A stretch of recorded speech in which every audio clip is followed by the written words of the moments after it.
Yo, yo, yo. Hello. Good morning. Yo, yo, fam. It's a beautiful day out here. Excited to bring another episode. We got the 37th episode of the Collectin and Connectin Podcast.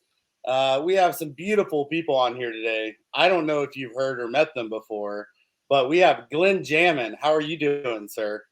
What's going on? If you've seen Clerks, you know 37 has a certain meaning. Ooh. Look at you starting early. Reference. Always. The most beautiful, tallest of all of us, I think. 3-ball 34. How are you down in Texas? Oh, I thought you were going Glenn again. I'm good. I'm good. Thanks, King Brett, for having me.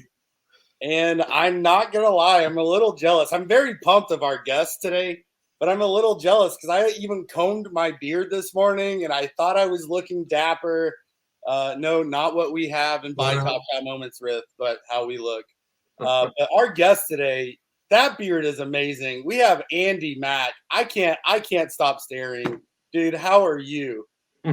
Yes, sir. I'm doing great. Appreciate the compliment on the beard. I've been trying to grow it out.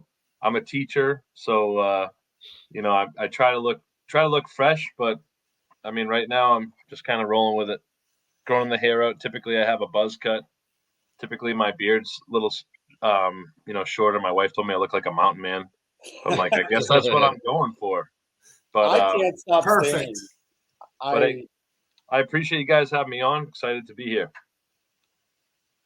That's what I'm talking about. I love the beard. You know, King Brett's always going to make a comment on that. Shout out to all the teachers out there and you especially. A tough job these days, and I appreciate you working with the youth of tomorrow or of today. Yeah, no problem. Yeah, no, I enjoy it. I also coach high school sports as well, so teaching and coaching is like my main career. And I really enjoy being a collector. Really enjoy collecting and connecting. That's what I'm all about. Sounds like you have a lot of downtime. Apparently, what do you do with all your free time? No, I'm a pretty busy guy, but yeah, I mean, definitely make time to stay up on Top Shot. Try to be in the know, and I feel like I've switched up my strategies a lot with collecting. Like sometimes I want to complete a set, sometimes I'm trying to complete a challenge, and sometimes I take a break. It's a really big mix. Yeah, that's a great point. Teacher, coach, family man, and husband, but then also the co-captain of the Boston Celtics Top Shot community, TSD. I don't know if you saw it, just fell down. I did. I have no idea where the clip went.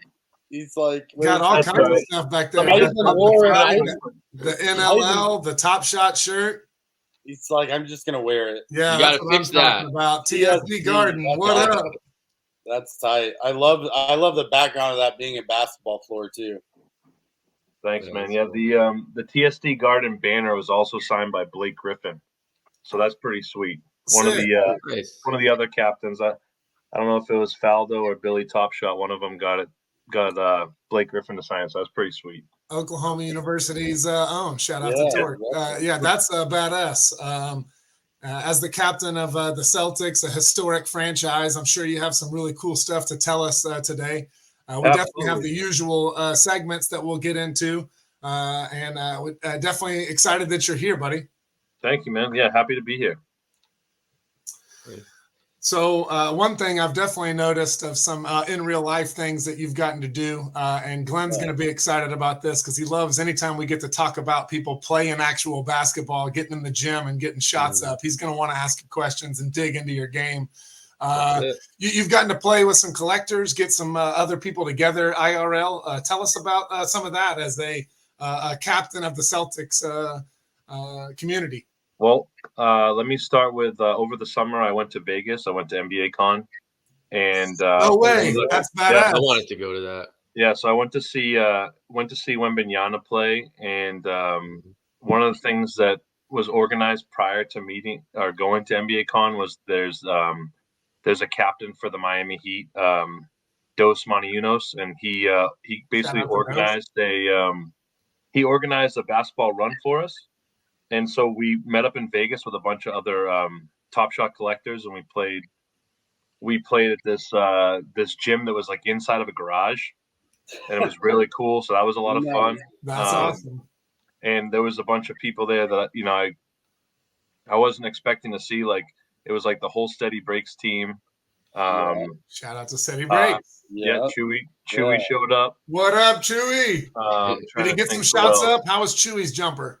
Chewy showed up. I feel like after we played. I feel like he was closer to the end, but there was I feel like he told the story. He like came in like right at the end, like everyone's talking. He barged the doors open. And everyone turned around and looked at him or something. Shout out to Chewy and Top Shot Kingdom for sure. Love seeing pictures from NBA Con and Summer League because it was cool to see a lot of you guys get together, meet and greet, and do different things. But getting the ball, that's pretty special too. Yeah, who was the best player there? Who do you think was like the guy that you're like, wow, this guy's really good at basketball? So, Glenn, are you familiar at all with the Steady Breaks team? Not so much. So you have Boomer, you have Prime Time, you have Solo, you have Double, all those people. Prime Time was really good. He was a baller. Billy Topshot, the former TSD Garden captain, was there. He also balled out. He was really good. Shout out to Billy. Yep. Nice. Dose actually hit a three in my face to end the run, so that was something. Oh no! So this was the second annual, the second time he organized this. So I'm honestly hoping to go to Vegas again this summer and meet up with those guys and do it again. But I think that Prime Time sticks out to me the most, Glenn. Okay. And he was really a scorer. I don't know if you know who Dagger is. Dagger's the captain for the Cleveland Cavaliers community. Okay. And Dagger's a pretty good baller. He's got some height, like 3-ball. You'd have to with that type of name. That's you're definitely presenting that you can ball.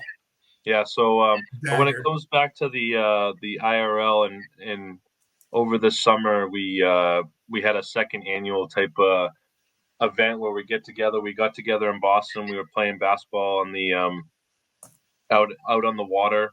It was really sweet. We did some competitions. We did some 3-point shooting. We did some trying to think. We had some competitions. I picked up a bunch of stuff at the card store. I bought like a bunch of signed Celtics memorabilia, and we did some different basketball competitions, and I gave those out. People had a good time. Nice. After we played pickup basketball and we did the competitions, we went over to the spot in Boston called Tall Ship, and it's basically like they have a ship like right up on the pier, and then they have all these little like restaurants, and then they have these seated areas where you can be like VIP. So we sat down, we got bottle service. It was a lot of fun.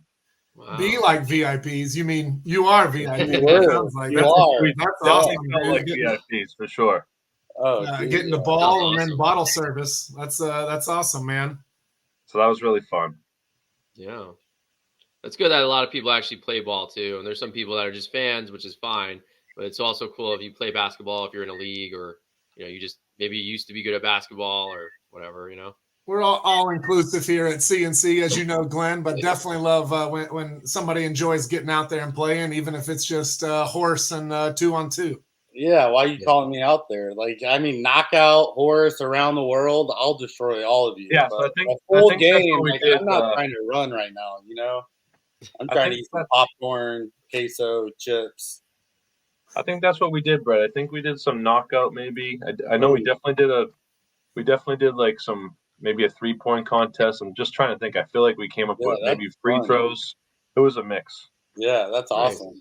That's what I'm talking about. Very cool. Very cool. So you seem that you got some really cool stuff going on as a captain, and I think talking to you previously, you did that in the last year or so when you became a captain. Is that correct? So after I went to Vegas, I just I think because I met with so many captains and I became friends with so many captains, and I was again shout out to Dose from representing Miami Heat. The Pat Riley Mafia, what up? I don't know if you guys know Manny. Manny's one of the captains for the Pelicans. And, New Orleans. I got to hang out with Manny. He's a really cool dude. Manny's automotive. Got a shout out to Steady. Steady's a really great guy. He got to hang out with him, and you guys know Davey as well. Good to hang out with Davey. Sure. Davey's really cool. We went out to eat, had dinner. It was just a great time, and I couldn't even believe it, because I was thinking, like, I'm going there to kind of check out NBA Con, but I got to really, become friends with collectors and also fans of different teams. So it was really interesting, because like Dos and I are kind of rivals when it comes to, he's a big Miami guy, I'm a Boston guy, and like, we're having dinner together, just talking about basketball and having fun. So East Coast, really cool. Yeah. So I think after that experience, I'm like, oh, maybe I'll try out being a captain, because Billy Topshot had to step down, and I stepped in, and I feel like that was like, it was maybe July, I think it was August maybe, and we did that we did that event in the end of August or somewhere around there, and we haven't had another event yet. Working on something right now. We've done the different giveaways and the poker tournaments and stuff like that, but trying to come up with some new ideas. So very similar to Brett, to King Brett there. You got Collectin and Connectin, started rubbing elbows with the right people, and then became captain of one of the communities. Love to hear it. Yeah. Dude, but what I heard of all that is you started collecting these little things, NFTs, who knew what it was, and now all of a sudden, like, you start meeting and doing cool stuff, and then people become real, and then it's like, wow, this is a great community. Like, this is real. This is cool. Like, it really makes you enjoy collecting so much more once you get to connect with all those people, and then it just, kind of rolls from there. Yeah, for sure. And I mean, I think it was really like, I went to an event that Billy Topshot and Faldo organized like earlier that year, and I think it was at a bowling alley, and I got to meet some collectors, and it was like the first time that I was meeting people that also collected Top Shot. We were watching a Celtics playoff game at like this big bowling alley. I don't know if it was Pin or some King place. I can't really remember, but that was a cool start. But I think the crazy thing was when I went out to Vegas, and like I met all these people that I just talked to online. Right. Like, wow, these people are, really cool, really down to earth. And like, if you think about like Poker Pro Eric, PPE, I played basketball with him. I hung out with him a little bit. He's a cool guy. How was his game? He was. I'll ask for Glenn. He was a good defensive player. Yeah, just say he's better at cards, and then you're safe either way. Yeah, I'd never really got to watch him play poker, but yeah, he was a cool dude. I thought he was really, really nice guy. And then what was I thinking about? That event though, like starting off with the first IRL, and then just kind of building from there, and meeting more collectors, like you said, and connecting. And that's something I've always enjoyed doing, but now it's like you add the Top Shot into it, add being a fan of basketball in general. It's a big part of it. Yeah. And have you lived in the Boston area your whole life? So I was born in Boston. I live south of Boston.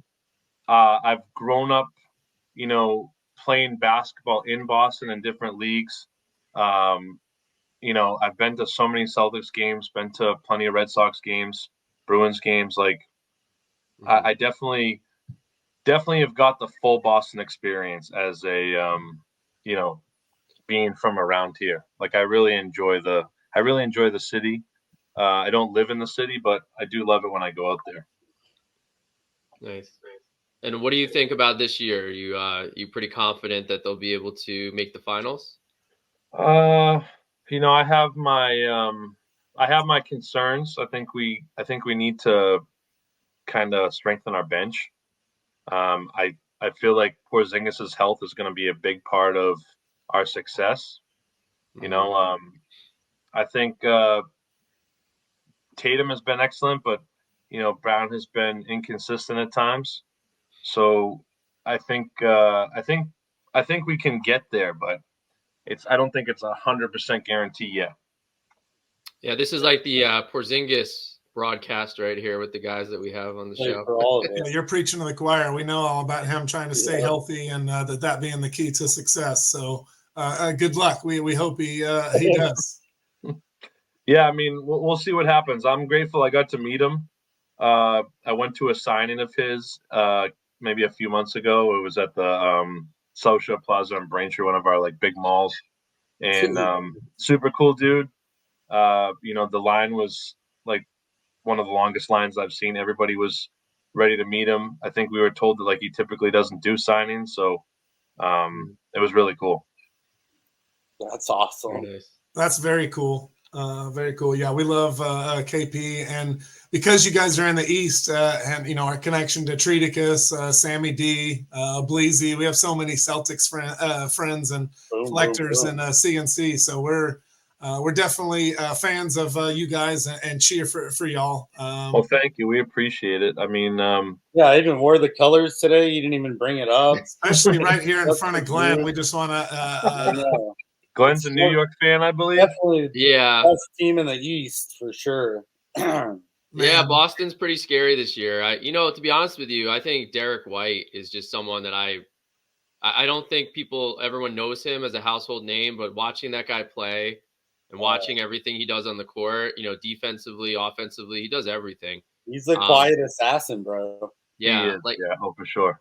Like Brown is a good player, but just to be honest with you, I didn't necessarily think he deserved to be an all-star this year. I know they had the best record. Take it easy. But, no. I'm just saying I don't think his season was particularly great. He's a good scorer, but he's not, putting up some of the numbers of maybe some of the other guys in the East. That's all. Glenn's mic's on fire. You guys see that? No, I think he's a good player, but you understand what I'm saying? Like he's a little bit more of a scorer, right? Yeah. So I have a question for you, Glenn. So sure. was it Randall that made the All-Star game and Brunson didn't? And Randall's injured? They both made it this year. Oh, they Randall both just got hurt. Yeah. Oh, okay. All right. Because I thought Brunson was left out. But Brunson made the All-Star game. Brunson made it. Yeah. A lot of people are arguing that he should have started over Dame because they were comparing the numbers. I know Lillard's had a better career overall. He's more popular, but yeah, Brunson made it this year and showed out in the game pretty well. Yeah, I mean, geez, hitting half courts. But to our minute on the Knicks, Brunson has definitely just been dominating and on a tear, and he's definitely bringing that team together. Got Randall playing well. How do you think things are going, Glenjamin? Well, there's so many injuries right now. I don't know what's happening because the OG is going to be back at some point.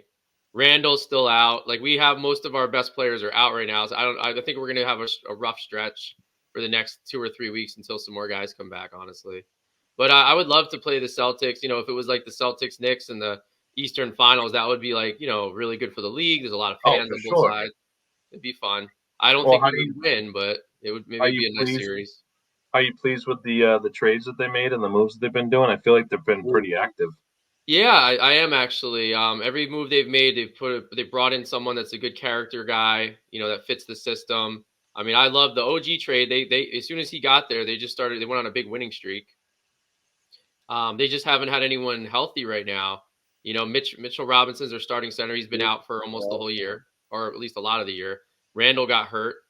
OG's out. So those three guys really have to come back for us to have any chance to even compete in the playoffs, I think. Yeah, no, for sure. I hear you on that. I think one of the cool things about the Celtics is that we got Drew Holiday, and yes, I feel like the Bucks are trying to figure out what they're doing. And it's like, well, one of the biggest reasons why you're no longer successful is because you traded away your defensive anchor. He was he's such a great player and he's so underrated. Mm-hmm. So I mean, I feel like that organization is searching for answers, and it's like it's because you traded away one of your most important pieces. Andy, what do you think about the Mavs giving up on Grant Williams so quick? Signed him to a 4-year deal and then traded him immediately. It obviously wasn't a fit. What do you think happened? Well, I had read about him switching his sneakers. I don't know if that was true or not. I did hear about that as well. Went from Luka's to Tatum's. But I mean, the thing is, whether that's true or not, I feel like Grant Williams is like one of those energy guys, and he can play. He can come off the bench. He'll give you some solid minutes. He'll work hard. He'll play good defense. He'll hit some threes. That's kind of how I see him as a player.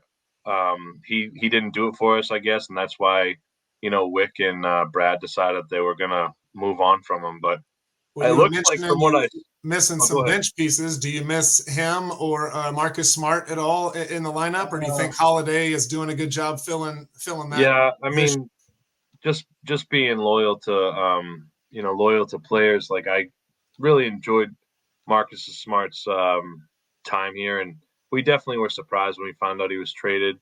So we'll definitely miss his intensity and his yeah, exactly. We were all shocked by that trade, and that definitely had to be a tough Yeah. loss because he was becoming a Celtic favorite for sure.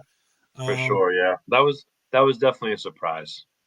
But nothing compares to when we had Kyrie and Gordon Hayward in the first game of the season where Hayward got hurt. And it was like I remember all of us were watching the game. It's like the air was sucked out of the room. Yeah, Because we were so excited, and it's like, oh, geez, Gordon Hayward gets hurt in the first game of the season. I remember watching that live. I felt terrible. I mean, you feel bad for the guy as a player. I'm sure as the organization. yeah. It's just terrible. Yeah, that was brutal. But hey, it's sports. It happens. Hey, King Brett, I want to tell you though, I appreciate you wearing the green. I'm sorry I didn't notice. Oh, look, you're There making it me is. blush. Oh There my it is. goodness. Oh my. It's not exactly the Dude, right I had shade to of green. support. Let's be honest, but Well, look, easy there, Glenn Jamin, Mr. Wexfest 2016. You're Glenn I'm the wearing my Fading bachelor party shirt. He's got the Collectin and Connectin hat on, and then the green for Dude, the I'm just Celtics. trying Love to get it. it. support. I mean, the Celtics are one team that I thoroughly do enjoy watching other than the Mavs. Like, I've been there with 3-ball and Treaticus, watching them in the playoffs together, like rooting for them. Like, I like watching them. Like, I was super sad, just like you. It's weird when it's not your team and you're sad about a trade. Like, I was a big Smart fan. I loved him. I loved his energy. I thought he was kind of electric when he started going off. Definitely a good support player, but like, so it's weird to kind of root for or like another team, but then it's not, especially in Top Shot, because there's so many awesome. Top Shot makes you appreciate players and their plays more than just team diehard fandom to me. Like, I like a lot of players because of how talented they are now. Watching the moments, going through stuff, owning them. Like, so it's weird because, like, you start rooting for other teams or other players. You're like, dude, come on. I know you can do it. Just hit that three. You're about to hit the three in the face. You're like talking to him. It's like, I'm not a Celtics fan, but I am. It's just not my favorite team, but I'm a Celtics fan. So I don't know. It's weird. I'll stop talking. No, I think that's a great point, King Brett. I mean, I feel like I am a Celtics fan, but yeah, I'm a fan of other players, and it's so much fun watching Luka. I'm not sure how you guys feel about how they put that team together that they currently have, and like they're trying to build around Luka, or does Kyrie fit in with Luka? Have they figured that out yet? If you know, please let us know, because we're trying to figure all this out too. They made some nice trades. You guys are looking good now. I think I agree. Yeah, I think we've been looking for that consistent big man, that double guy inside that can help finish dunks from Luka's assist, as well as clean some stuff up and lead in rebounds every night. That's not Luka. And I know we found that in a couple pieces, but not consistently. And Lively's a rookie and has been looking really good, but hasn't been able to stay in the lineup every night. So I think Gafford is definitely a great answer in the short term for that right now, and has been showing that. We'll see if that sticks with it. Whatever happened to Powell? He's not a starter. He's a great bench guy. He's a good locker room. He's currently the longest tenured Mav. Shout out to Brett's jersey back there hanging behind him. We love Dwight, but he's just he's more of a Boban. He needs to sneak out there and play in some garbage time and be a good leader in the locker room and on the bench. But I don't know that he definitely doesn't need to start and play significant minutes. If he is, then that means we're in trouble inside. Same with Maxey, in my opinion. Mm-hmm. Yeah, so I wanted to tell you. Oh, go ahead, 3-ball. Well, I just wanted, before we get too carried away, we'll talk about basketball forever. Just one more thing. Several other things to get to, talking Celtics and basketball and whatnot. I think fantasy sports is something that King Brett and I have talked about. I know Glenn is participating currently. That's something that makes us pay attention to the whole league and multiple teams and multiple players that aren't just our team. And King Brett mentioned, and we talk about it every episode, that NBA Top Shot makes us do that, where we're following the entire league. With the recent invention and addition of NBA Fast Break on Top Shot, it's giving that element to our collectibles. Let's talk a little bit. Are you playing Fast Break? Are you participating in that? What are your thoughts? Yes, I Probably am. never heard of it. Yes, I love it. I think it's great. The first time they rolled it out, I think I was able to get maybe 8 wins, so I got the 2 packs. Wow. And the second pack was pretty sweet. A lot of cool moments in there. And then I think I had trouble the second or third time. I think I've got the first pack and the next 2. They started making it challenging. Yeah, which is great. I think that's really smart. Yeah, I like that too. It is. And I have a fair share of rares. I don't have that many, but I definitely used certain ones multiple times to try to compete.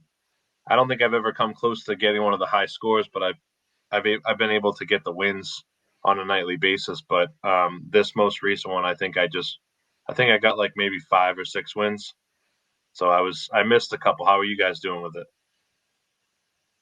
I'm doing all right. I got the 12-win pack the one time, but I also I had for some reason I wanted a rare of almost all the top players. So about 2 years ago, I started collecting. I don't know why. No big deal. No, I don't know. I don't know if it's for like moment ranks or it's for something else, but I was just like, you know what? It's a cool idea. So I started collecting a rare of. I basically have a rare of about the top 75 players or so, minus some rookies this year because those are too expensive. But I had most of them. Whale. Yeah, whale. And then I have a few legendaries that I've been able to get, some of them recently. A few. I like it.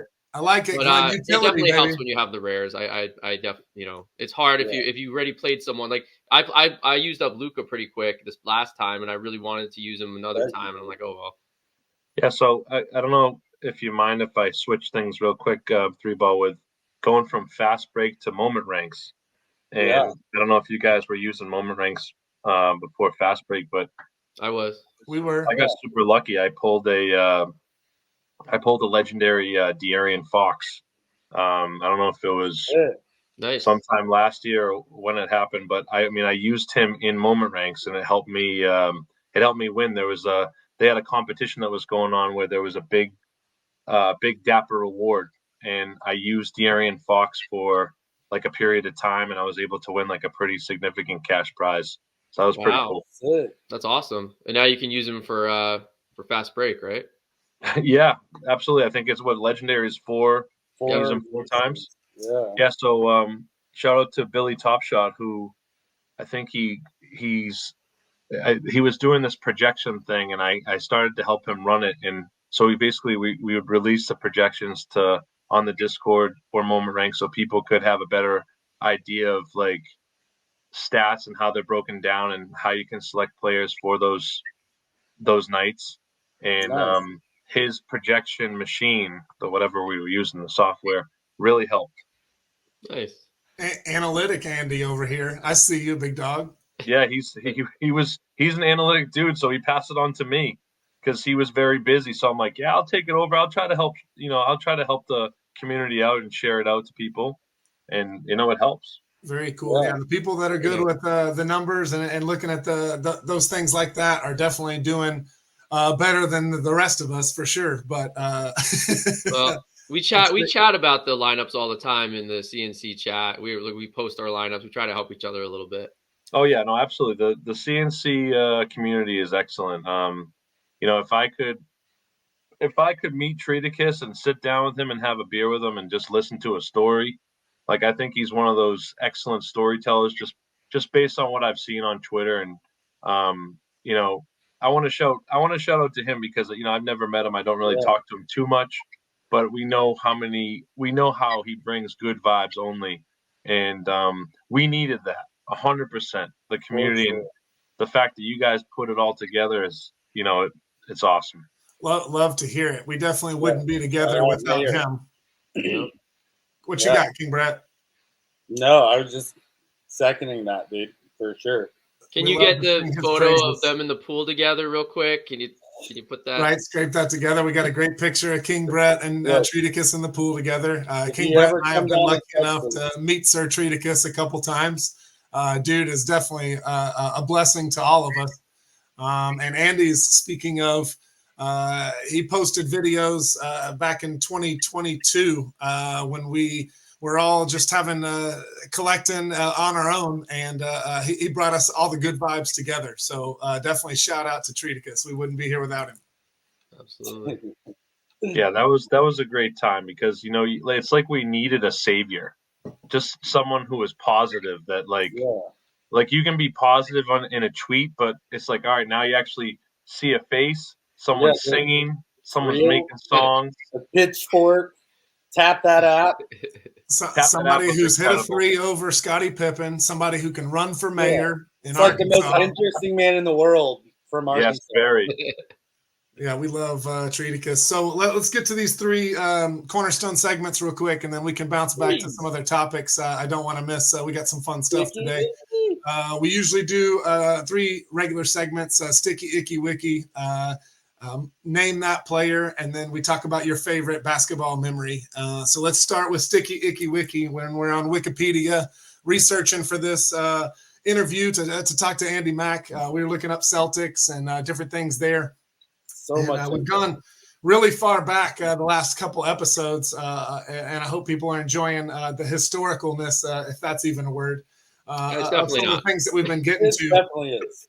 So I went to Red Auerbach, one of Celtics legendary coach, won so many championships and had some really great notes there. But for the time being, in the 50s, 60s, he was pushing the basketball, no pun intended, and really trying to get on the fast break for relative to the time being. I know we're still talking about that today in 2024, that's all we're doing is pushing the score and pushing the pace. But back then, he was known for that as a Celtics coach, and he says to be influenced by a guy I hadn't heard of, Frank Keeney. Played in 1911, forever ago. Glenn, shout out. And I remember him. We went to high school together. There you go. He was a player and then ended up a coach at Rhode Island State. And it was pre the NCAA tournament. All they had was the NIT back then, was a coach. And was thinking of everything. Glenn, shout out to you. They played in Madison Square Garden for the NIT tournament. And to prepare for the smoky room, because everybody was smoking during the games, he would light cigars and cigarettes and put them around the floor during shoot around and practice just to get the guys ready, which I thought was healthy for everyone's lungs, it sounds like. Did y'all know that? That sounds insane. That does sound insane. What are you talking about? I'm going to light 75 cigars. You go run some laps, guys. What? Good for you. Go push the towel on the floor end to end. Let's go. Inhale that smoke. Have some whiskey before you run around, too. That'll help. Man, Madison Square Garden been open forever. But all due to a rule change in 1937, it still shows that now we talk about rule changes, Glenn, that are affecting the game. And you talk about the hand check every episode. But we talk about why things are moving faster. In 1937, previous to this rule change, every time somebody made a basket, Andy, you had to go and re-jump the ball at midcourt. So every time there was a bucket, you had to go re-jump, which was probably back to the peach basket days because they couldn't get the ball to go through. But once they got that going, 1937, they changed the rule where you could just take the ball out underneath the basket. So Frank Keeney was getting it out of the basket, and they were throwing it up the floor and trying to beat the team down, inventing the fast break almost 90 years ago. So it's crazy that we're still advancing and still getting faster and faster at that. Pretty nuts. Sounds terrible. That is crazy. Awesome. I feel like it's amazing how the game has evolved, but it's also like how big the growth is and how basketball is so global. And like it's so popular no matter what country you go to. And then they always talk about how there's such a change in the league with like there's so many European players that are coming over, and there's so many players that aren't American that they're just incredible. I mean, you think about the awards and some of the players that have the biggest names, they're not from the United States. Yeah. 100%. Me and King Brett grew up watching Dirk, and in the league at the time in late 90s and early 2000s, like very few, Europeans on each team and spread out through the league and whatnot. And they would be sure to point out like, oh, there's a European player. Whereas now with Luka, I mean, we have, I think 7 non-Americans on the Dallas Mavericks, and they're sprinkled throughout the league. It's more of a majority now. As you mentioned, a global game. I remember too, and I'm sure you guys remember this, watching Dirk and the Mavs versus the Miami Heat in the first finals. No, I know how tough that was because you guys were up 2-0. Blacked it all out. I flew to Miami for the game winning we were gonna have. Yeah, King Brett was there. That was on fights. Well, I was gonna say it was even cooler though, later when Dirk and the Mavs and then Jay Kidd's on the team. It's like, wow, this is crazy. Redemption. Yeah, watching them beat the Heat and beating LeBron and D Wade and Bosh and think about like Tyson Chandler, the zone. Best team, yeah. It was so much sweeter coming back to the same team as you mentioned. That was JJ Barea. Oh my goodness. Yeah. What a squad that was. Yeah. It's so funny too because after Dirk worked out, there were so many missed draft picks. Other teams were trying to get like that tall European shooter guy. And you can go down the list for probably 5 to 10 years of all these guys that just didn't work out. Everyone was trying to recreate that. 100%. Oh, absolutely. Yeah. I wanted to share with you too, 3-ball. One of the things that happened, like a Discord giveaway. Shout out to Wad 1980.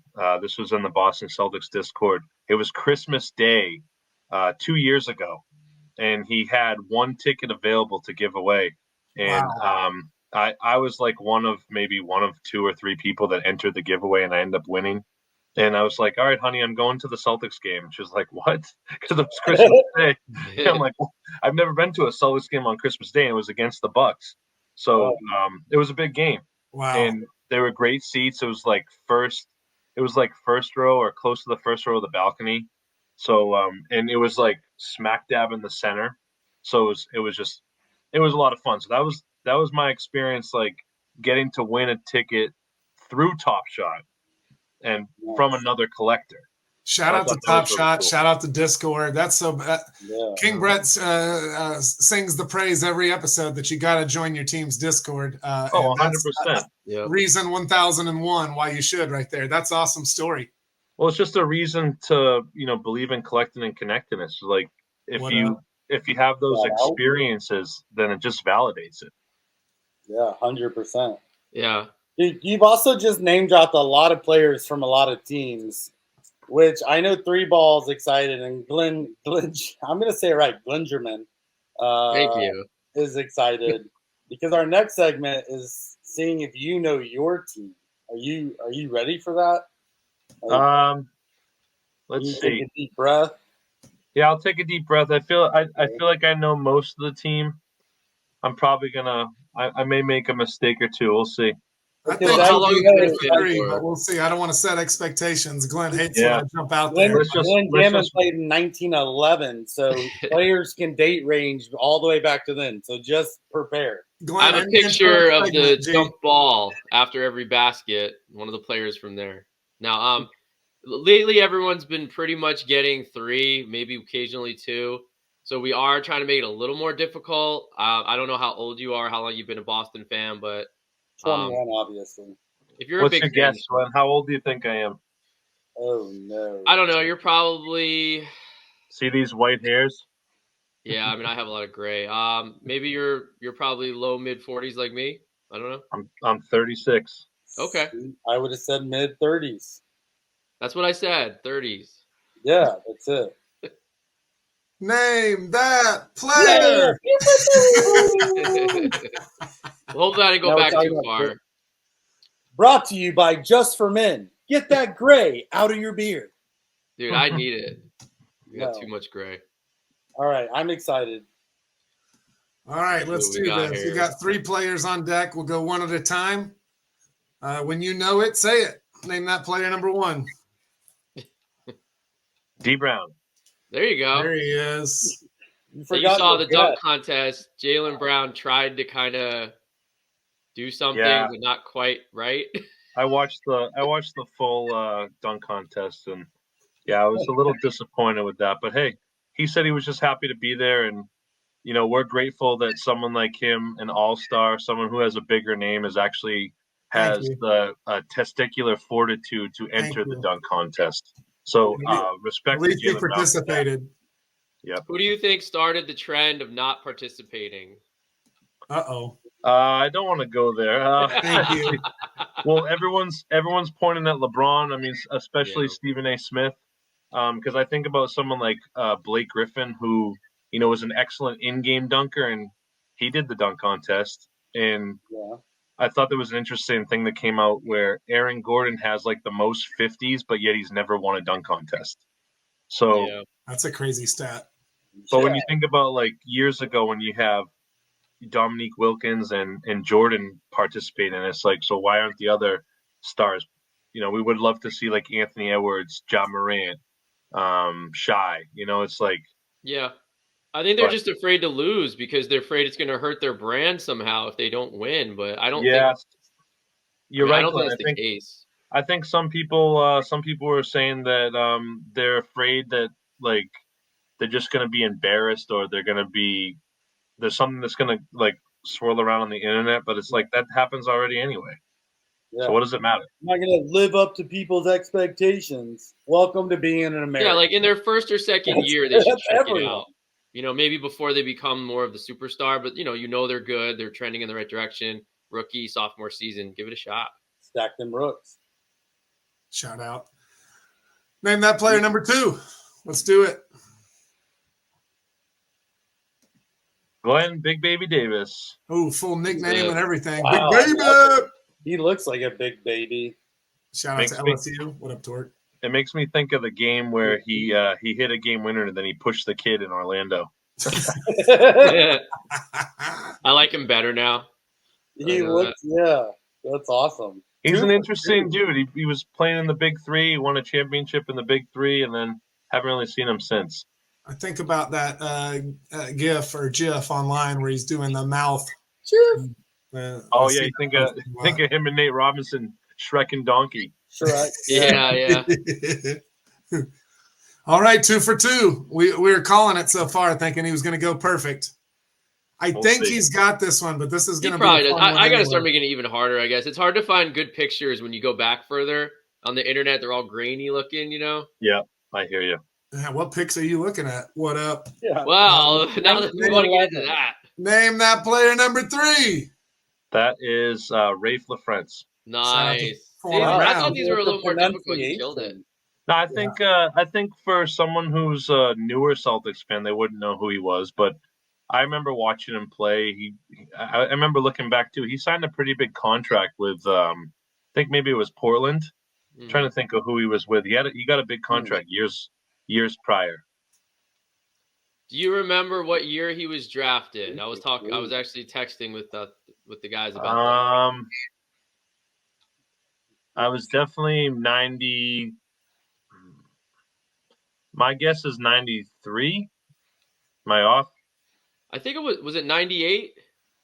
98. You can't ask us. I thought it was 98. Anyway, the next 2 picks, I could be wrong too. We could look it up. So he was drafted 3rd overall. 4th was Anton Jameson, and 5th was Vince Carter. Antoine Jameson. Yeah, Antoine Jameson. Vince. But can you imagine picking him 3rd and then passing on those 2? 1998 draft. Yeah, no, I hear you, Glenn. It's easier. It's easier for us to be critical of that stuff, though. Imagine being the team that has to select a guy, and you just never know. We could bring the top 15 picks up of every year and just douse a couple teams each year for sure. And Dirk was in that draft. I think he was 8th, and then Paul Pierce was 10th. Got drafted by the Bucks, I believe, and then traded for tractor trailer. Hey, shout out to the truth. I'm a big fan of Paul Pierce. I think he's like the crazy uncle that you would hope you have. I think he's hilarious. So Andy, did you watch Pierce like his whole career with the Celtics? I did, and I watched him after he left the Celtics. Watched him with the Nets, with the Wizards, with the Clippers. Really cool experience. Like a couple years ago, I got to talk to him on Twitter. It was a brief conversation, but just saying hello, saying yo, what's up? Much respect to you. So he appreciated that. That was cool. Yeah, so I have a weird theory about this, and maybe I'm wrong or off base with this. He was a good player. After he had that incident where he got stabbed, he came back and was like a way better player than he was previous to that. I know that sounds weird, but like, I don't know. I was talking to my friends about that a while back, and like he became more of like a really good all-star type player after that incident. Like special powers? What are you insinuating? If I don't play good, I'm going to get stabbed again. Well, maybe it just gave him more perspective. He's like, look, I'm going to take full advantage of my life. I don't know. Yeah, no, I think I don't think there's anything wrong with that opinion. I remember reading that story, and didn't he, after the whole stabbing situation, I'm pretty sure he played a full season. So he was able to still play. And yeah, maybe he did take that. He had that perspective where I'm like, hey, I got to be more careful of where I'm going, what I'm doing. I need to focus on basketball. Yeah. And he was he had a really good attitude as far as he was very competitive. He talked a lot of trash. He wanted to win. He had a little bit of that.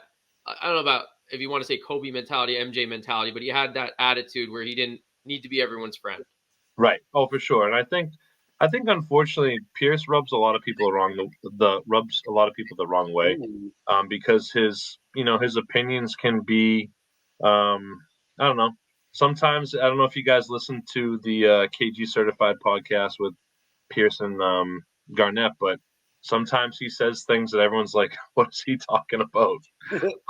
Like, I think he was saying the other day that he could beat like a current NFL player in a 40-yard dash. So it's like, sometimes he says things that are like, what's going on here? But I mean, we love him. I know someone like that. He's our guy. I bet Ray Allen has some stories from being in the locker room with those two nutcases in the primes of their career, for sure. Absolutely. I'm ready, Glenn. Who's the next pick the player? I think we did all three, right? Oh, yeah, you did 3 for 3. Yeah, you got them all so quick. Okay. You got all of them. Like, you would have gone to like 100. Yeah. Oh, I thought it was 5. My bad. Oh, we'll do 5 next time. Okay. Yeah, King Brett's got a question for you, though. Yeah, maybe we should do like a bonus round. If you do all 3, you get a special bonus, really hard one. Yeah, my question, the crazy thing is I'm about to ask a question that you've already blown my mind and they answered like 8 different times. That's what I was worried about. And so it's going to be great because now you have to be unique. You can't repeat something you've already said. That's the rule, okay? Now you're listening.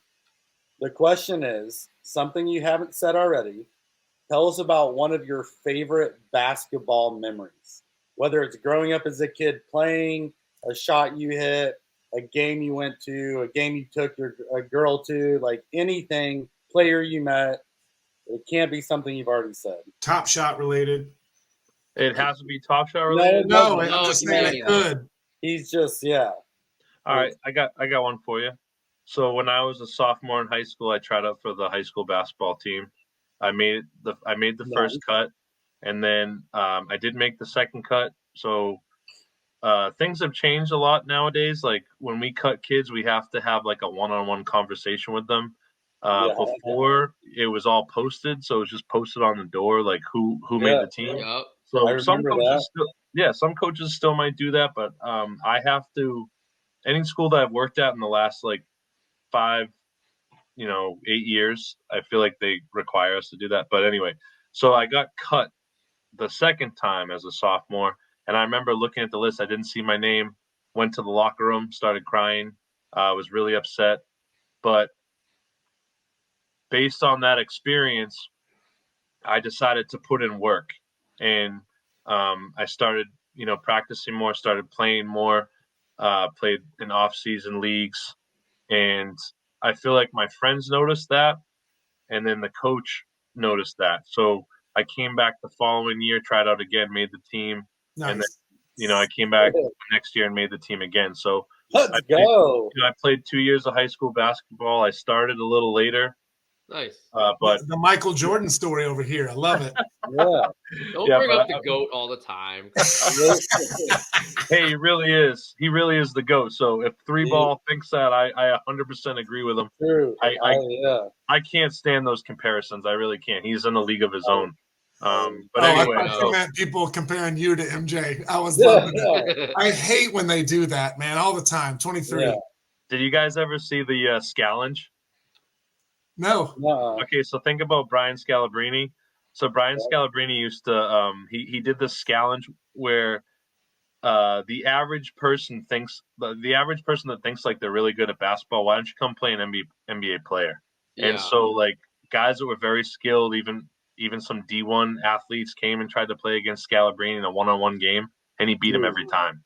So it's like I don't think the common fan realizes how like good. when you even have a player who comes off the bench or doesn't play at all, like how good they are. Yeah. So but anyway, like going back to the whole high school thing, like so that really was a big basketball memory, something I'll never forget. And I think it just really showed like you need to work hard because failure is a part of life, and you can kind of be upset about it when you fail, and you can do nothing or you can do something. And I think that was where I'm really grateful that I didn't give up and I just kept trying, and I made an effort to get better. And, you know, I try to share that story with kids at times and get them to understand, like, because some kids aren't familiar with getting cut. Sometimes I ask the players, like, have any of you got cut before? And no one raises their hand. I'm like, all right, so they don't even know what that's like.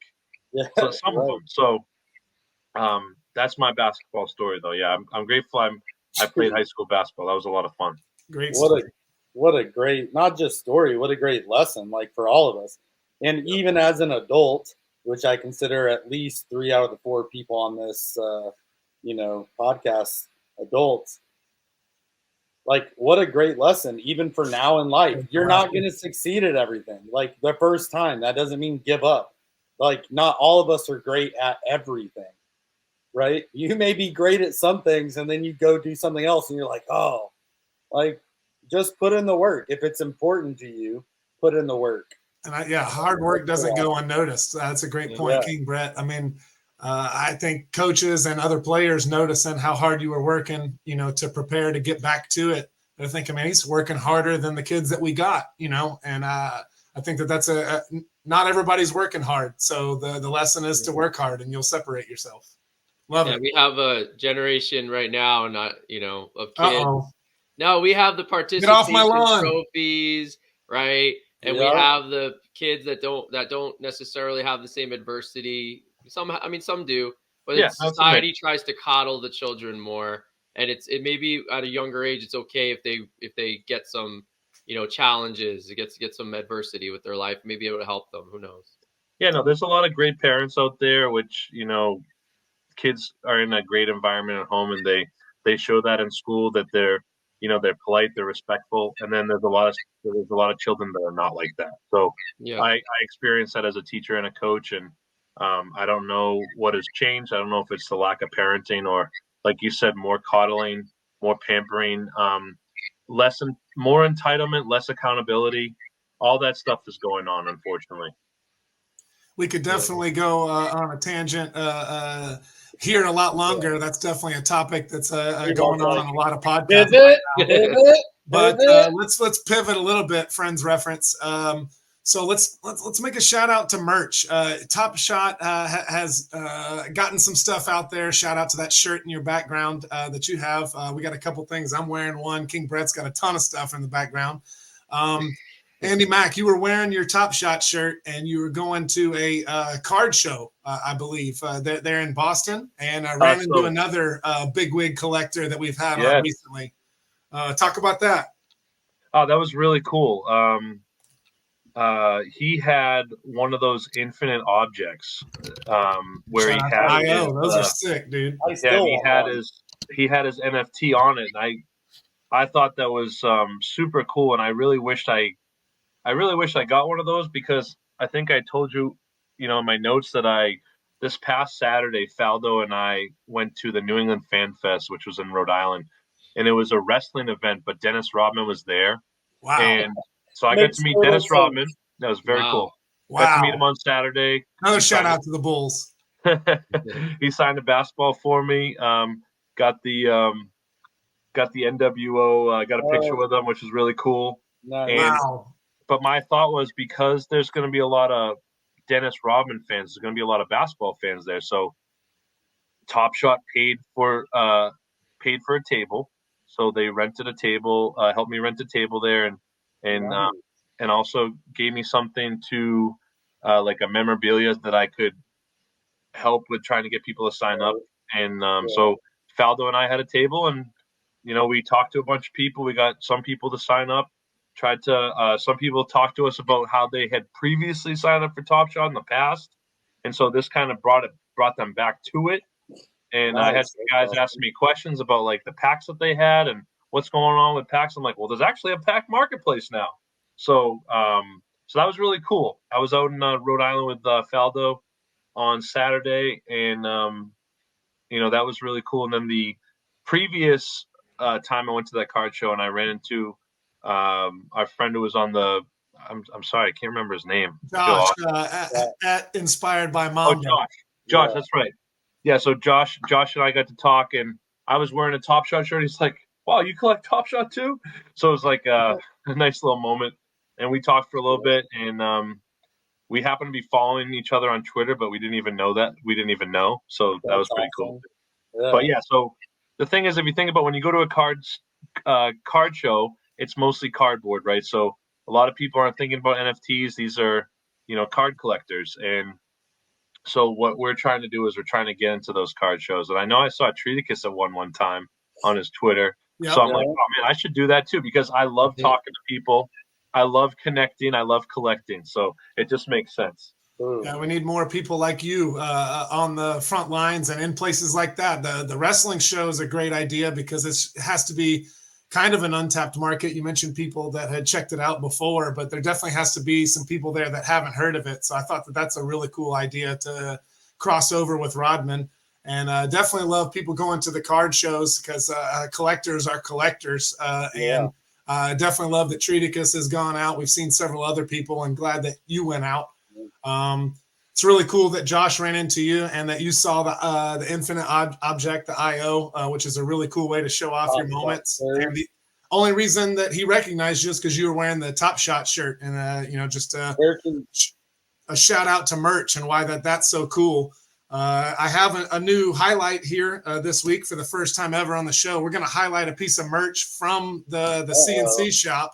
And it's the new MGLE Series 1 shirt. Looks so badass. That looks awesome. Yeah, I thought so too. It came out really cool. But the featured merch of the week here on the show this week, MGLE, the metallic gold. Yeah. Awesome. There's so many cool. Yeah. There's so many cool designs and different stuff, but that's super cool too. Yeah, definitely been getting a lot of the team communities that have joined there at shop at collectinandconnectin.com. But then we definitely have a lot of the set art like this one. So very cool that the C&C group is putting out some awesome merch so that we can meet and greet in person like you and Josh did. That's awesome, dude. Yeah, no, that is the best. I mean, I never thought that was going to happen too. I never thought that I'd bump into someone that was another Top Shot collector, but like, how would you know? Yeah. Right.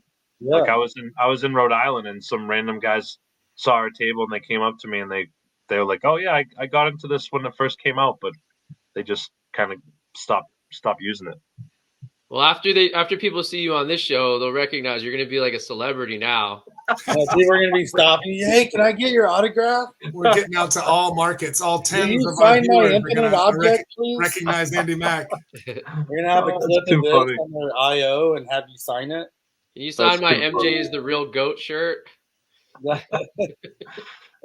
think as hats and shirts and other things get out there, I think that people will start casually wearing things as it gets bigger and grows.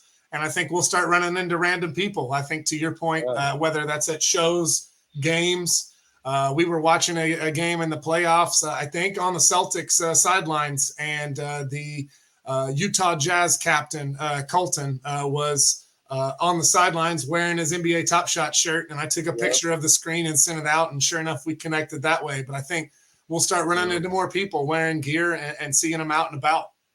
For sure. And I was going to say, like, I didn't really notice the top shot on your hoodie that you wear in 3-ball, but that's really nice. Yeah. Thanks. Thank you. It's so the same many. one. It's the one that Brett has hanging behind him is what it's really So cool on the yeah, back. so it's the t-shirt and hoodie form. Yeah. Yeah, this is just a t-shirt. I'm wearing it on top of a hoodie. Okay. I was gonna say I see it He's now. skinny enough that he can wear multiple layers. So it's one of those. Yeah, I don't know what that's like, Brett. That's me there. I just hope he's wearing pants this time. Remember when you stood up, man? That was crazy. Yeah, I got to keep a seat. I got a seatbelt on. So You that know, I don't if stand up someone again. wants to see where someone is not wearing pants, or if they are wearing pants in previous episodes, where would anyone even find something? You got to watch every episode and see what happens. But how do you where you just clap? I Dream of Genie. You clap and C&C appears. So we have a YouTube channel. No, We do have a YouTube channel, No, guys. I we love the don't. setup. Sorry, I was distracted because we just eclipsed an hour for the first time ever on the show. So Geez, I'm sorry, we guys. got a lengthy one with Andy Mack. He said he was going to talk, and we definitely did that. Gosh. No, My it's bad. He good. knows so much. His brain is so big. You can definitely find this show on YouTube, as the boys mentioned. Everything we have is at Collectin and Connectin.com. We're also on Instagram, Twitter, and Discord, which was previously mentioned in the show, and how we connect with all the collectors. So jump on there, get involved in your team community, get in there with C&C. We'd love to have you. Man, 3-ball, Glengerman, Andy Mack, myself, I'm King Brett. Hi. What an episode, bro. So much great information and great conversation.